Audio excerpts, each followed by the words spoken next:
শুভেন্দু কে? শুভেন্দু না রাজ্য সরকারের কেউ না কেন্দ্রীয় সরকারের কেউ, ও একটা লুম্পেন নাচানাচি করে এখানে সাম্প্রদায়িক সম্প্রীতি নষ্ট করবে, জয় শ্রীরাম ধ্বনি দিয়ে উত্তেজনা করবে, শুধু ওর মুখ্যমন্ত্রী হওয়ার স্বপ্ন। এ তো সব অশিক্ষিত মাল। এরা ভাবছে যে আমরা বাংলাদেশে ঢুকে যাব, কক্সবাজারটা নিয়ে নেবো, ওইখান থেকে আমরা সমুদ্রপথে ডাইরেক্ট অ্যাক্সেস পেয়ে যাবো নর্থ ইস্টের, এসব স্বপ্ন দেখছে। এবং বাংলাদেশের হিন্দুদের এদের কিছু এজেন্ট আছে, এরা প্ররোচনা দিয়ে চাচ্ছে বাংলাদেশে উত্তেজনা হোক, আর সেইটা আমরা পশ্চিমবাংলা তথা ভারতবর্ষে আমরা কাজে লাগাবো যে ওখানে হিন্দুদের খুব অত্যাচার হচ্ছে।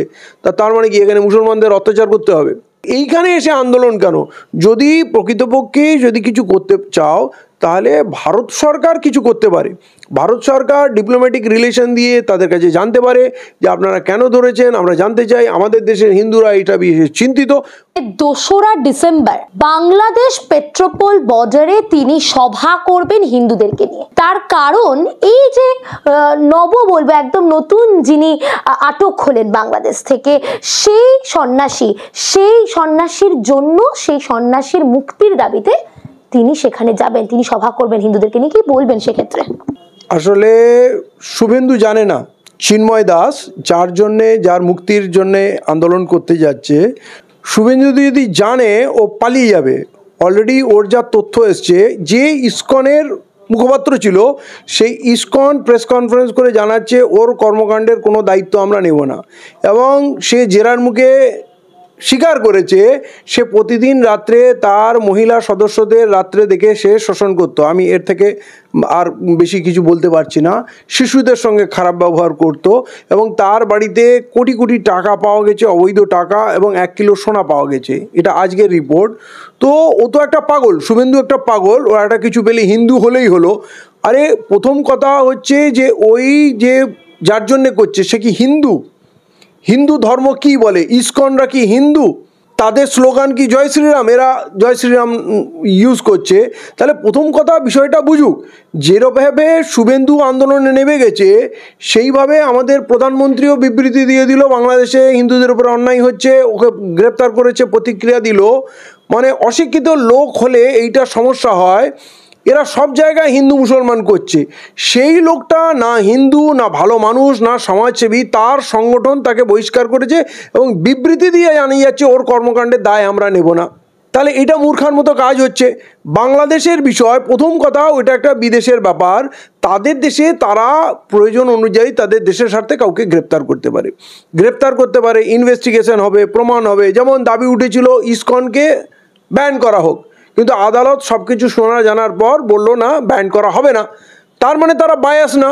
এবারে এই ভদ্রলোক বা এই ছোট লোকটি যে নারী শোষণের অভিযোগে অভিযুক্ত এবং তার বিরুদ্ধে তার সংগঠন কথা বলছে, তার দায়িত্ব নিচ্ছে না, তাহলে পুরো ঘটনা না জেনে খালি হিন্দু হিন্দু করে উত্তেজনা ছড়ানো। বাংলাদেশে মানুষকে, বাংলাদেশের হিন্দুদের, এদের কিছু এজেন্ট আছে, এরা প্ররোচনা দিয়ে চাচ্ছে বাংলাদেশে উত্তেজনা হোক, আর সেইটা আমরা পশ্চিমবাংলা তথা ভারতবর্ষে আমরা কাজে লাগাবো যে ওখানে হিন্দুদের খুব অত্যাচার হচ্ছে।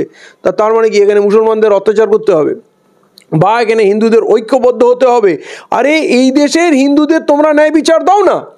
আমার মণিপুরের বোনেদের, আমার মণিপুরের শিশুদের জীবন সুরক্ষিত না, তাদের হত্যা করা হচ্ছে, তাদের মন্দির গির্জা ভাঙচুর হচ্ছে। এই এতদিনে যে দাঙ্গা হচ্ছে মণিপুরে, একদিকে হিন্দু আদিবাসী আর একদিকে খ্রিস্টান আদিবাসী, এই তো এদের সত্তা তো এরা ভারতীয়। তাহলে এই 1 বছরের উপরে হত্যালীলা চলছে, সেখানে বিজেপির, নরেন্দ্র মোদীর কোনো আগ্রহ নেই।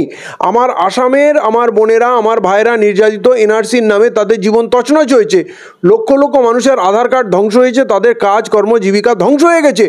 মানে কষ্ট বলে বোঝানো যাবে না, যার উপরে হচ্ছে তারাই বুঝবে। ত্রিপুরায় আমার বাঙালি ভাই বোনদের উপরে অত্যাচার হচ্ছে, আমার উত্তরপ্রদেশে আমার দলিত ভাই বোনেদের অত্যাচার হচ্ছে, আদিবাসীদের জমি জঙ্গল কেড়ে নেওয়া হচ্ছে, তাদের হত্যা করা হচ্ছে। এরা হিন্দু না, এরা ভারতীয় না।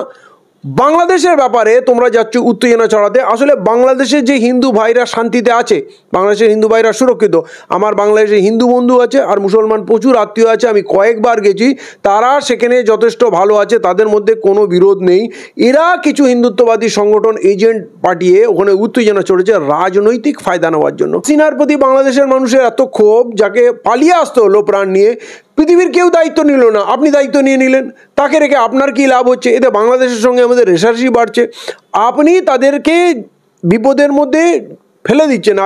এই যে ওখানে হিন্দুত্ববাদী আন্দোলন হচ্ছে, তাকে নরেন্দ্র মোদী সমর্থন দিচ্ছে, তাকে শুভেন্দু অধিকারী সমর্থন দিচ্ছে। এবারে ওরা ভারতবর্ষ একটা বৃহৎ শক্তি, ওরা ভয় পেয়ে গিয়ে ভাববে যে কি হবে, তাহলে আমেরিকাকে ডাকি, রাশিয়াকে ডাকি, চীনকে ডাকি, পাকিস্তানকে অলরেডি ডেকে নিয়েছে। এতে ভারতের লাভটা কোথায় হচ্ছে? তা আমি বলবো আমার হিন্দু ভাই বোনদের, আমরা হাজার হাজার বছর ধরে এই মাটিতে থাকি, ভারতবর্ষে থাকি, আমরা সবাই মিলে ভারতবর্ষটাকে গড়েছি। কোনোভাবে আমাদের সম্পর্কে কোনো চিড় যেন না ধরে, অবিশ্বাস না তৈরি হয়। আমরা যদি এদের ফাঁদে পা দিই তাহলে আমাদের ঘরের ছেলেগুলো মারা যাবে, একে অপরের বাড়িতে আগুন লাগাবে, ধ্বংস করবে, ভারতবর্ষ ধ্বংস হবে, এরা কাল পালিয়ে যাবে। এদের কিচ্ছু লাগে না ভারতবর্ষের জন্য, এরা লুটেরা। অতএব আমি বলবো কোনোভাবে আমাদের সম্পর্কে, আমাদের বিশ্বাসে যেন চিড় না ধরে। খুব তলিয়ে ভাবুন, ওই যে চিন্ময় দাস, সেই লোকটা কেমন, তার কার্যকাণ্ড কেমন, সব তোর সামনে আসছে। তারা যদি বায়াস হতো তাহলে ইসকনকে তারা ব্যান করতে পারতো, ক্ষমতা আছে। আমাদের দেশে সিমিকে ব্যান করা হয়েছে, পপুলার ফ্রন্ট অফ ইন্ডিয়াকে ব্যান করেছে, কিন্তু তারা করেনি। তাহলে একটা অপরাধীকে যদি ধরে, তার জন্যে আমাদের দেশের হিন্দুরা অলরেডি আজকে রাস্তায় নেমে গেছে, বর্ডার সিল করব। অলরেডি কেন্দ্র সরকার ওখান থেকে আলু পেঁয়াজ যাওয়া বন্ধ করে দিয়েছে, কোনো ব্যবসা করব না, ওখানে বাংলাদেশিদের কোনো ভিসা দেবো না, বাংলাদেশিরা এখানে আসতে পারবে না। ক্ষতিকার হবে। পশ্চিমবাংলার ইকোনমিতে বিশাল ধস নেমেছে। বাংলাদেশিরা আসলো, বেশিরভাগ ভেলোরে চিকিৎসা করতে যেত, আর নাহলে নিউ মার্কেটে কলকাতায় এসে কেনাকাটা করতো, ঘুরতো। তারা না আসার জন্য এখানকার ব্যবসা বসে যাচ্ছে। ভারতের অর্থনীতিতে বিশাল একটা ক্ষতি। এবং ভারতের যে ট্যুরিজম, ফরেন ট্যুরিজম আসে, তার 30 থেকে 35% শুধু বাংলাদেশি আসতো। তাহলে এই লস কে ভরপাই করবে? এই জীবিকা তো ভারতবর্ষের মানুষ পেত, তাদের অর্থনীতি উন্নত হতো, তারা রোজগার পেত। নরেন্দ্র মোদী করবে আর সেটা ভারতের মানুষের জন্য ভালো হবে, এটা সম্ভব না। ভ্যাকসিন দিয়েছিল, ফ্রিতে ভ্যাকসিন দিয়েছিল, ভারতবাসীকে পঙ্গু করে দিয়েছে। সেই ভ্যাকসিন কোম্পানি আদালতে স্বীকার করেছে আমাদের ত্রুটিপূর্ণ ভ্যাকসিন, এতে রক্ত জমাট বাঁধছে এবং তাতে মানুষের ভয়ানক রোগ হচ্ছে, মানুষ দুর্বল হচ্ছে, অসুস্থ হচ্ছে।